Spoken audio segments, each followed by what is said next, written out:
Okay, so I want to start today with a scenario that I think is, it's going to induce a little bit of anxiety in some of our listeners.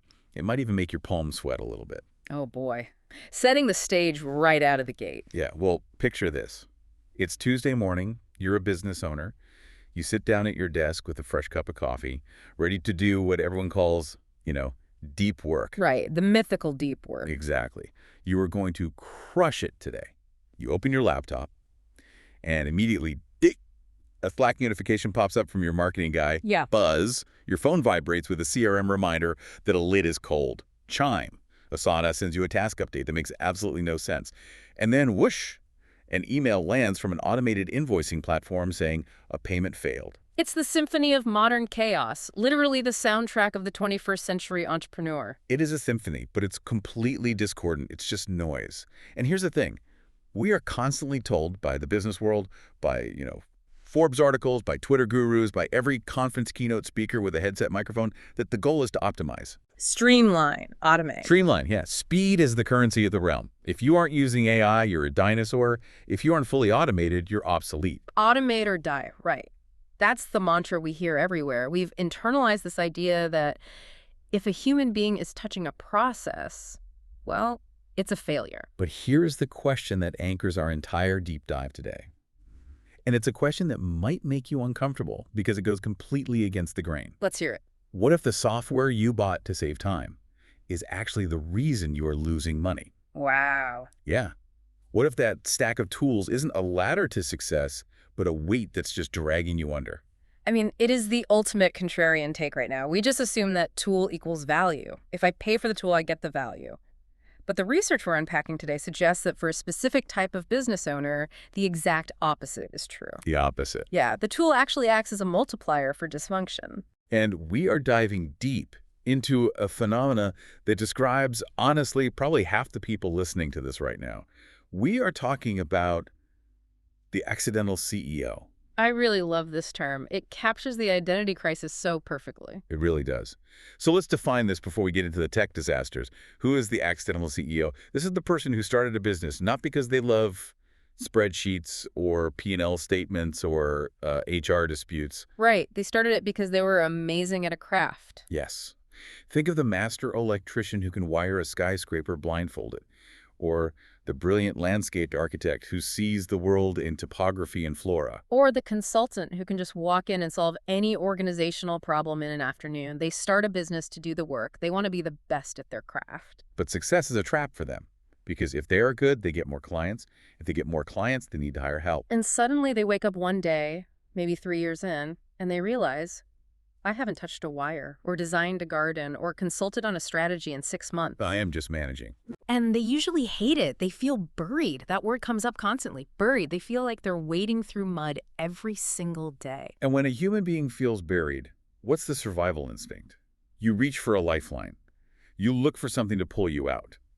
And in the last few years, that lifeline has been sold to us very specifically as technology. Oh, heavily sold. We're sold this promise that if we just get the right tech stack, and let's just pause on that term for a second, stack. It implies neatness, doesn't it? Like a tidy pile of bricks. It sounds structural, sturdy, like you're building a fortress. Right. We're told if we buy this stack, it's going to be like strapping on a jetpack. You fly over the chaos, you're sipping a latte, while the robots do the invoicing and the AI writes the emails and the CRM closes the deals. That is the brochure. That is the demo video on the landing page with the upbeat ukulele music and the stock footage of people high-fiving in a glass boardroom. Exactly. But for so many business owners, they strap on this thing that was supposed to be a jetpack, they jump off the cliff expecting to soar, and they plummet.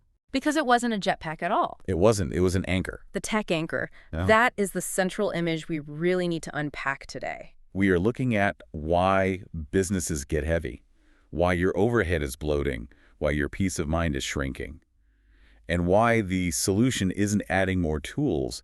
It's actually a concept called addition by subtraction. Which is a philosophy that requires a total mindset shift. I mean, it's almost painful for an entrepreneur to consider taking things away. We are so wired for growth, which we automatically equate with more. More clients, more staff, more software. More everything. Taking away feels like retreating. But to guide us through this, we are leaning heavily on the work of Ryan Herrst today. Yes, Ryan Herrst. He's a Platinum Elite Certified Profit Advisor, the author of Profit Foundation, and honestly, he's a bit of a heretic in the software world. He really is. He's the guy at the tech conference telling you to put your wallet away. He's the one standing there saying, you don't need that. His whole approach can be summed up in one devastatingly simple sentence. All because you can doesn't mean you should. Put that on a bumper sticker. Or, better yet, tattoo it on your wrist before you open the App Store. Just because the technology exists doesn't mean your business is ready for it or needs it. So, to set the expectations for you, the listener, right now, today is not a tech review. We aren't going to tell you which AI tool is the killer app for 2026. We aren't comparing Asana versus ClickUp versus Monday. No. If you want that, go to YouTube. Yeah, if you're looking for a feature comparison, this isn't it. This is about business logic. We are talking about the automation trap.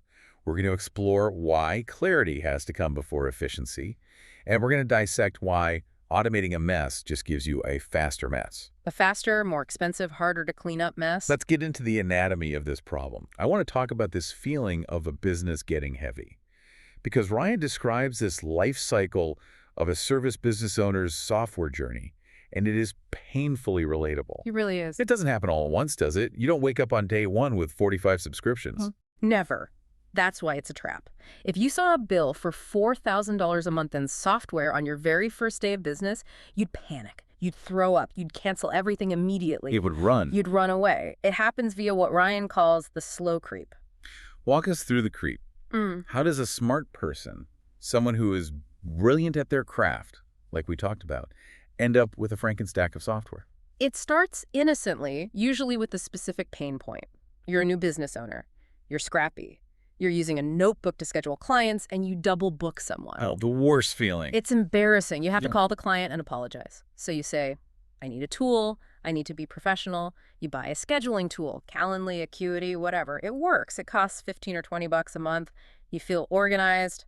High five. Easy. Problem solved. Value received. That genuinely feels like a win. Exactly. But then you realize you have these clients, but you're losing track of their details. You forgot a birthday, or you forgot a specific preference they mentioned. So you need a database. Right, so you get a CRM, a customer relationship management tool. Okay, another $50 a month. Still reasonable. Still feeling good. But then you go to a conference, and there is a very charismatic speaker on stage, maybe someone like us, who says, you cannot scale a 7-figure business without a robust project management platform. And you sit in the audience and you think, well, I want to be a 7-figure business. It's aspirational. You aren't buying the software for where you are. You're buying it for where you want to be. Precisely. You aren't buying the tool for the business you have. You're buying it for the fantasy business. The fantasy business. I love that. So you buy the enterprise tier of the project management software. Then you need invoicing that integrates with that because you hate data entry. Then you read an article about AI assistant saving you 4 hours a week, so you subscribe to an AI writing tool. And then you hire a marketing person. And they say, I don't like Slack. I prefer Microsoft Teams. Or, I need this specific social media scheduler because it has better analytics. And you say yes because you want to empower your team. You don't want to be the bottleneck. And suddenly, you aren't counting subscriptions anymore. You're just seeing these charges hit the American Express. $29 here, $99 there, $149 there. You're counting the months since you last saw the sun, and the business feels completely sluggish. Here is the dark side of it that I think we really need to talk about. It's not just the money. Ryan points out that at some point, you stop looking at the utility of the tool, meaning, does this actually help me? And you start dealing with something he calls subscription guilt. This is a fascinating psychological concept. It's the emotional weight of the stack. I feel like I have this personally with my gym membership, to be honest. I pay it so I don't have to admit I'm not working out. Right. If I keep paying, I'm still an athlete in my head. But how does that apply to business software? It's the exact same mechanism. The sunk cost fallacy kicks in, mixed with imposter syndrome. And you have this complex tool, let's say a high-end CRM like Salesforce or HubSpot, hitting your card every single month. Maybe you log in once a week. Maybe your team uses it, sort of. But mostly the data is messy. You know you aren't using it right. But you don't cancel it. You can't. Because canceling feels like an admission of failure. If I cancel this complex tool, I'm admitting that I couldn't make it work. I'm admitting I'm not sophisticated enough to need it. I'm admitting that I'm not a real CEO. Well, that hits hard. That's an ego thing. Real CEOs use Salesforce. So if I stop using it, am I just a fraud? Exactly. So the charge hits the card. You feel a little twinge of guilt. That's the subscription guilt. But you're too busy putting out fires to navigate the cancellation process, which, by the way, is often deliberately difficult. Oh, yeah, you have to call a rep or navigate 5 screens of "Are you sure?" So you just keep moving. You pay the guilt tax. The guilt tax. And meanwhile, the business is getting heavier. It's dragging. Yeah. And the industry, the sauce companies, the tech influencers, they are all feeding you this narrative that says you're overwhelmed. The solution is more automation. Build better systems. Get efficient. And here's the kicker, and this is where listeners might get a little angry at us or confused. That advice, automate everything, is technically correct. Wait, hold on. We just spent 10 minutes bashing it. How can it be correct? That sounds contradictory. It is technically correct, but it is sequentially wrong. Sequentially wrong. Yes. And in business operations, sequence is everything. You cannot bake the cake before you mix the batter. Ryan makes a distinction that I think is the most important takeaway of this first segment. He says, tools make existing processes faster. That is it. That is all they do. They are accelerators? They are force multipliers, but they do not fix broken processes. Let me make sure I understand this clearly. If I have a process that is chaotic, let's say my client onboarding involves me remembering to send 3 different emails at random times, and sometimes I forget one, or sometimes I send the wrong attachment, and I try to automate that. You can't automate chaos. If you have a process that is chaotic or unprofitable or confusing and you add automation to it, you don't get a fixed system. You get a chaotic, unprofitable, confusing system that executes automatically. That is a terrifying thought. You're just amplifying the mess. That is the efficiency trap definition right there. If you automate a broken system, you get a broken system that breaks things faster and at scale. Instead of annoying 1 client a week with your disorganization, you can now annoy 100 clients a week automatically. Wow. Which brings us to a specific story, because this can all sound a bit theoretical, systems, processes, abstract concepts. But Ryan shares a story about a contractor that perfectly illustrates this. I want to spend some time here because I think this is the nightmare scenario for every service business owner. It's a tragedy, honestly. It's what I call the parable of the pricing problem. So set the scene for us. Who is this guy? Okay, let's call him Mark. Mark runs a high-end construction and renovation business. By all accounts, he is a good operator. He has a great team of guys, solid equipment, his trucks are clean, he has a stellar reputation in town. People genuinely like his work. He shows up on time. Okay, so on the surface, Mark is winning. He's the guy you want to hire. On the surface. But Mark has a secret problem that is keeping him up at night. His jobs are consistently running over budget. He quotes a kitchen remodel for $40,000, and by the time they're done, after materials, labor, dump fees, the inevitable surprises, it's cost him $38,000 or $41,000 to do it. Which is incredibly stressful. You're moving huge amounts of money just to keep the lights on. Yeah. You're essentially acting as a volunteer banking service for the renovation. He's bleeding cash. He's borrowing from Peter to pay Paul. Now, he looks at this situation. Jobs taking too long, chaos in the fulfillment, materials not arriving on time, guys standing around on site. And what does he think the problem is? Well, if I'm Mark, I'm thinking, we are inefficient. You're too slow. My guys are standing around waiting for instructions. The paperwork is slowing us down. Yeah. If we could just tighten up the ship, the margin would be there. Exactly. He blames the speed. He thinks if we could just move faster, we'd be profitable. So he does what everyone says to do. He goes on a shopping spree for the jetpack. Here comes the stack. He buys the high-end project management software to track every single board and mail.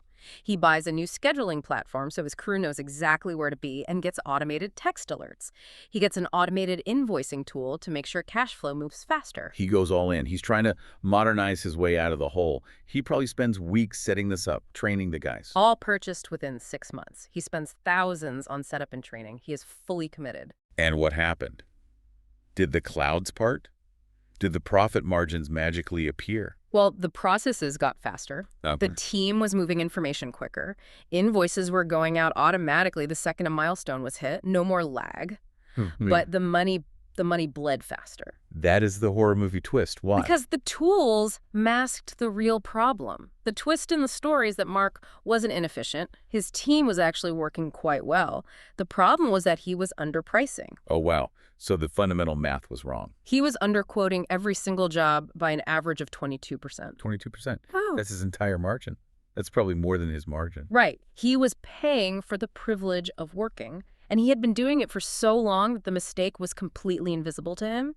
It was just how we do business. He thought that was the market rate. And this is the crucial point. No software in the world has a feature that says, hey, idiot, your fundamental pricing strategy is suicidal. No, there is no "you're broke" pop-up notification. The software is completely agnostic. It just says, you want to send this invoice for $5,000. Great, sent. It doesn't know you spent $6,000 to earn that $5,000. It doesn't care. So by automating the workflow, he simply accelerated the rate at which he lost money. As Ryan puts it, the faster he ran his business, the faster he went broke. Before the automation, maybe he could do 2 losing jobs a month. With the automation, he could do 4 losing jobs a month. He scaled his own destruction. He absolutely did. That hits hard. It really challenges this idea that speed is always good. Yeah. Because if you are running in the wrong direction, speed just gets you lost faster. It brings up a crucial application for everyone listening. If you are feeling stressed, if your business feels heavy or broke, you have to ask yourself, is this stress caused by a lack of speed?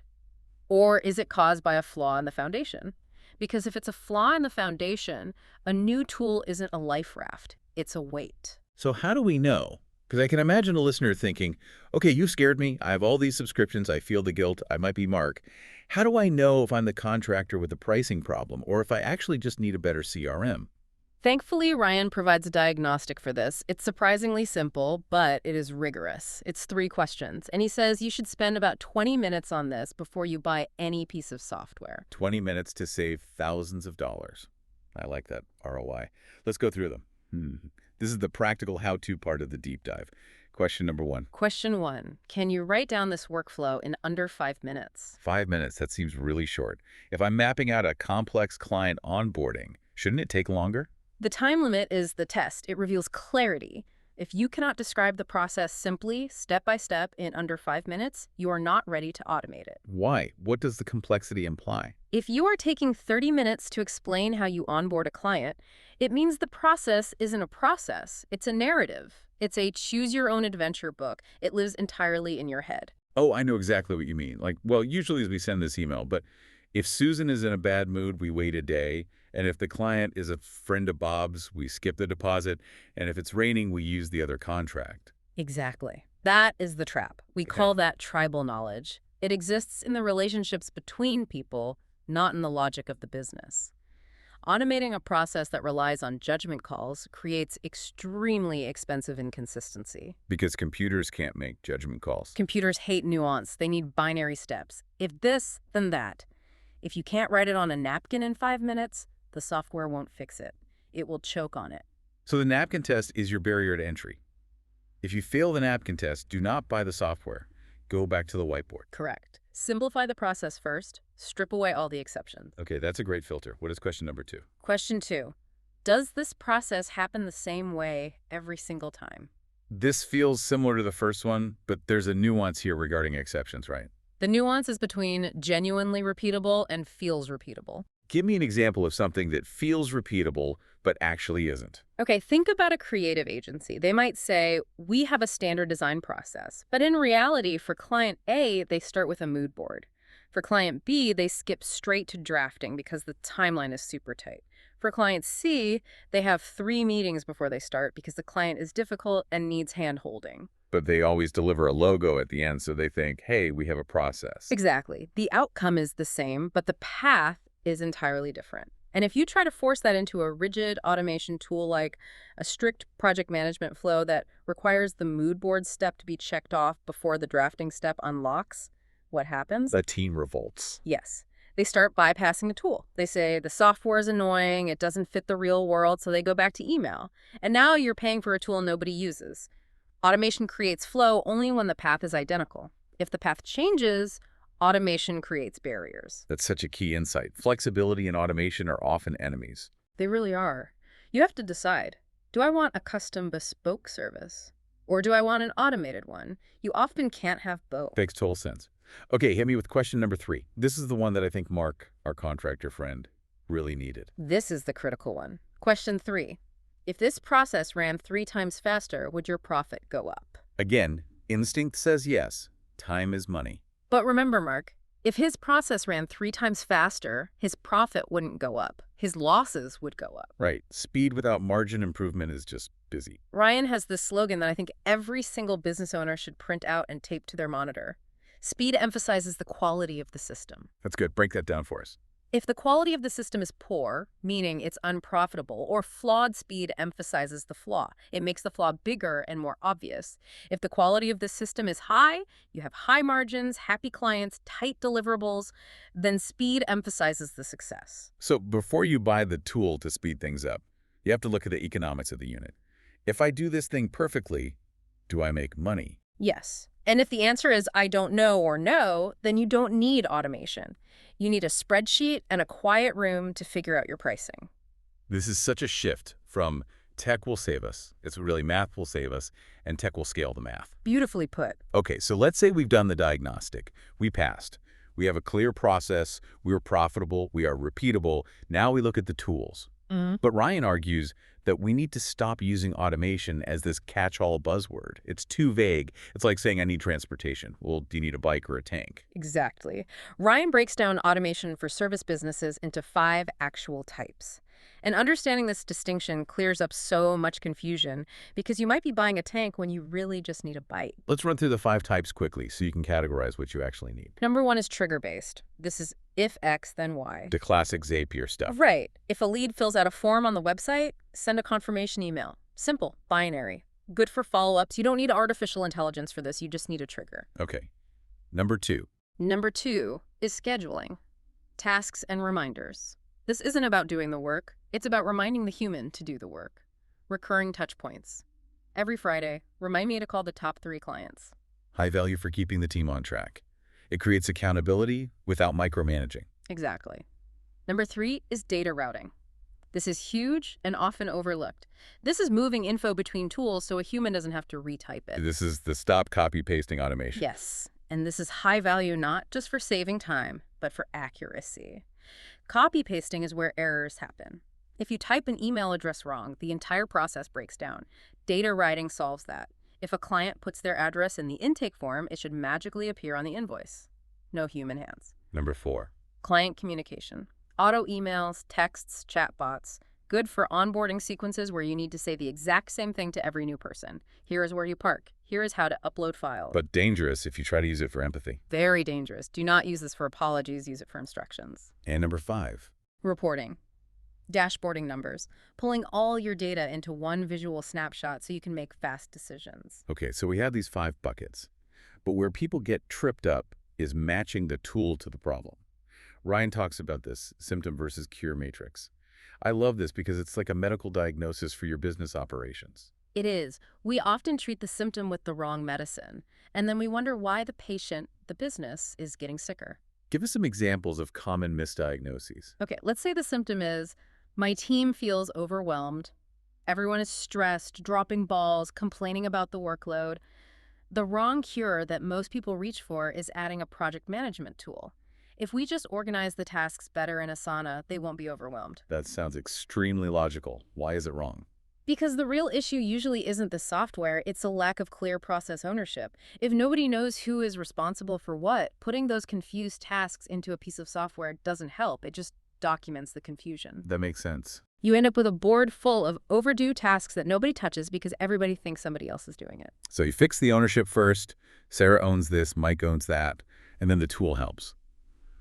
What about when clients are falling through the cracks? Symptom. Clients falling through cracks. Leads aren't getting called back. The wrong cure is adding a fancy CRM like Salesforce. The logic is the tool will remind us. And the real issue. Inconsistent habits. If your sales team doesn't have the habit of entering data, a CRM is just an empty database. You can't automate a habit that doesn't exist. You have to build the discipline of, if it isn't in the CRM, it didn't happen, before the tool can save you. That's a good one. You can't automate a habit that doesn't exist. Let's do one more. The money one. Revenue is up, but profit is flat. This is the big one. Symptom. Revenue up, profit flat. Wrong cure. Reporting software. I need better dashboards to see where the money is going. I see this all the time. I need a Tableau dashboard. Real issue. Pricing or scope creep. You don't need a dashboard to tell you that you aren't charging enough. You need to change the pricing. A dashboard just displays your lack of profit in high definition. It doesn't fix it. This brings us back to that core idea. The question is never, does the tool work? Right. HubSpot works. Zapier works. Asana works. They are billion-dollar companies because the tools function perfectly. They do exactly what they are coded to do. The real question is your business ready for it to work? And if you aren't ready, you accumulate what we talked about earlier, that heavy tech stack. Which leads us to the hidden financial leak. Subscription creep. It sounds like a horror movie villain, the creep, but it's actually a silent killer of profit. Ryan breaks down the math on this, and honestly, I gasped when I read it. I had to double-check the numbers. It's staggering. He does a conservative estimate. Imagine a standard service business, maybe 5 to 10 employees. They are paying roughly $300 per month per tool. That includes the seat cost for the employees, maybe a premium tier for the advanced features, and let's say they have 12 subscriptions. Which is not uncommon at all. Email, project management, CRM, accounting, scheduling, social media, design, file storage, chat, video conferencing, password manager, electronic signature. It adds up incredibly fast. Exactly. So $300 times 12 is $3,600 a month. That's $43,200 a year. That's a salary. That's a decent entry-level salary or a huge bonus for someone. That is a new truck. Now, here is the kicker. In his audits, Ryan finds that often half of those tools are either redundant, unused, or barely used. Half. Half. So that is roughly $21,000 of pure profit that just vanishes into the ether every single year. Vanished. And it's not because the owner is stupid. It's because of how the creep happens. It's evolutionary. You start with 2 or 3 essential tools. You're lean. Then you hire someone. They say, hey, at my old job, we used Trello, not ClickUp. So you buy Trello for them because you want them to be happy and productive. Now you have 2 project management tools. But you don't cancel ClickUp because the old data is there. Exactly. Canceling takes time. What if we need that file from 2023? So you keep both. Then you go to that conference we mentioned. You buy the shiny new thing. Then you sign up for a trial of something else and forget to cancel. 3 years later, you have a Frankenstein stack. It's like a junk drawer, but it costs you $40,000 a year. The most expensive junk drawer in the world. So what's the solution? How do we fix the junk drawer? Do we just burn it all down? Ryan suggests treating your tech stack like your client list. You review your clients to see who is profitable, right? You fire the bad clients. You should do the exact same thing with your software. Keep what earns its value, release what doesn't. Addition by subtraction. Yes. And this is the counterintuitive part. Cutting a tool often increases clarity. If you have 3 communication tools, Slack, email, and Microsoft Teams, and you cut 2, your communication doesn't get worse. It gets better. Because now everyone knows exactly where to look. There's no, wait, did you send that on Slack or via email? Less noise, more signal. I want to pivot to the toughest part of this conversation. We call this segment Hard Truths. Because Ryan Herrst isn't just giving advice here, he's giving a warning. He is. And unlike most industry chatter that is always pushing buy, Ryan is telling a specific group of people to stop. Who needs to stop? Who is absolutely not ready for automation? He gives 3 clear criteria for hitting the pause button. If you match these, put the credit card away immediately. First, if you cannot describe your workflow without referencing 3 different people, oh, ask Sarah how that part works, then Mike handles the next bit, then it goes back to Sarah. If the process is people-dependent, it's not process-dependent. It relies on the specific brains of Sarah and Mike. Right. If Sarah leaves, the process breaks. You can't automate that. You have to extract the knowledge from Sarah's head first. Second, if service delivery changes significantly from client to client without a strategic reason, that's the custom chaos model we talked about earlier. And the third one? This is the financial hardline. If your profit margins are below 15% and you don't know why.